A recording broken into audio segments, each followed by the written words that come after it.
Hola, soy Carlos Canepa, y estoy cursando la diplomatura de coaching ontológico en Co-Crear Argentina, y quiero referirme al escuchar, a la distinción de escucha. Entendiendo al lenguaje como un dominio consensual que lo desarrollamos a modo de interacción con las demás personas, con los demás seres humanos, es que podemos decir que el fenómeno de comunicación no es un fenómeno biológico, sino que es un fenómeno social. Esa interacción no es otra cosa que la comunicación, y tiene dos facetas fundamentales: hablar y escuchar. Ahora, si nos detenemos a reflexionar, a pensar un ratito, si nos detenemos a analizar, nos vamos a dar cuenta que la razón de ser o el real sentido de la comunicación reside no en el hablar, sino en el escuchar. Todos hablamos para ser escuchados y por lo tanto es la escucha quien dirige la comunicación.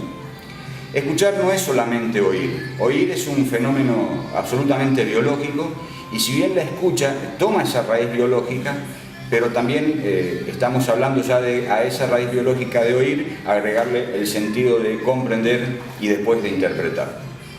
Por lo tanto, ya cuando hablamos de interpretación y cuando hablamos de escucha, podemos decir que la escucha es oír, que es un fenómeno biológico, más interpretar, que es un fenómeno lingüístico. Aquí es principalmente donde radica el modo activo de escuchar. Y es tan importante porque inclusive a veces podemos distinguir, podemos escuchar hasta silencio. ¿Y quién no ha sido protagonista alguna vez de un ejemplo que me gustaría darle, que es cuando preguntamos algo y como toda respuesta obtenemos nada, ni una palabra, solo silencio? Y podemos interpretar ese silencio, que es la interpretación que hablábamos, más la raíz biológica, que es escuchar.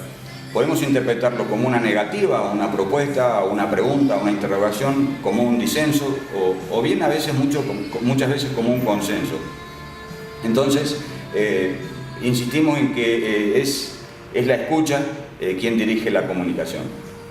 Ahora, cuando escuchamos, no somos solo receptores pasivos, somos verdaderos constructores de historias. Esas historias que en principio se llamó intenciones, son historias que le dan sentido a nuestra acción. Entonces, cuando escuchamos las inquietudes de las personas, escuchamos de lo que se hace cargo quien dice lo que dice. Ahora, cuando entendemos que la escucha es una acción y que tiene la mayor incidencia en la comunicación, entendemos que es una acción que puede ser perfectamente diseñada. Al comprender que el acto de escuchar es activo, podemos decir que la distinción de escucha es una acción que puede ser perfectamente diseñada.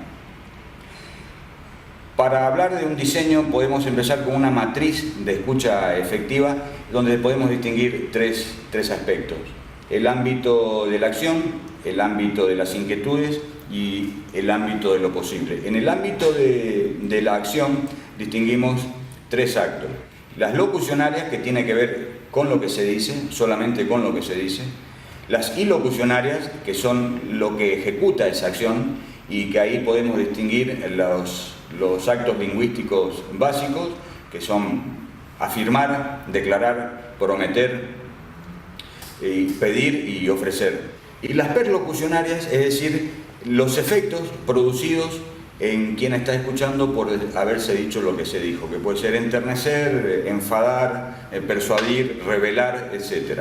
En el segundo aspecto de este diseño de matriz de la escucha efectiva, atendemos el ámbito de las inquietudes. Cuando escuchamos, nos hacemos cargo de las inquietudes de quien está hablando. A diferencia de las intenciones, las inquietudes radican en quien escucha. En el tercer aspecto podemos destacar el ámbito de lo posible, es decir, cuando alguien habla, se abren nuevas posibilidades, se crea un mundo, de ahí que decimos que el lenguaje es generativo. Esas posibilidades de generar se multiplican en manera exponencial, digamos, porque crean un mundo donde antes no había posibilidad de intervenir. Al hablar, revelamos quiénes somos y cómo somos. Hay una máxima en ontología del lenguaje que somos como actuamos, pero también actuamos como somos. Es decir, quien nos escucha accede a nuestro ser de una manera completa al decir nosotros lo que decimos. A este tipo de escucha se la llamamos escucha ontológica, aquella que nos revela el ser, que nos acerca al ser. Otro punto a destacar en la escucha efectiva son las historias personales. Cuando escuchamos, lo hacemos a través de nuestras propias experiencias, de nuestra propia historia personal, y eso es una ventana que nos permite crear una identidad con quien estamos intercambiando esa conversación. Esto se da también en el dominio de la confianza, dado que afecta a nuestra credibilidad de lo que decimos y por ende cómo somos escuchados. El otro componente del contexto conversacional son las prácticas sociales. Y junto con los discursos históricos son la manera recurrente que tenemos de hilvanar esas historias y de coordinar las acciones. Habíamos dicho al comienzo, el lenguaje era un dominio consensual y que lo desarrollábamos interactuando con las demás personas, por lo tanto era un fenómeno social. Y aquí también es recurrente las prácticas sociales y los discursos históricos para hacer dentro de una comunidad las acciones que deberíamos hacer. ¿Qué tiene que suceder para que una escucha sea realmente efectiva? Habíamos reflexionado durante el transcurso del curso que nos enseñan a hablar, a leer, a escribir, pero no a escuchar.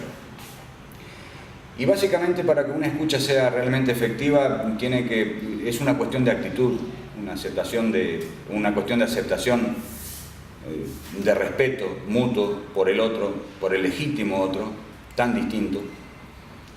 Porque si fuéramos iguales no habría nada que interpretar, nada que comprender y por lo tanto casi nada que decir.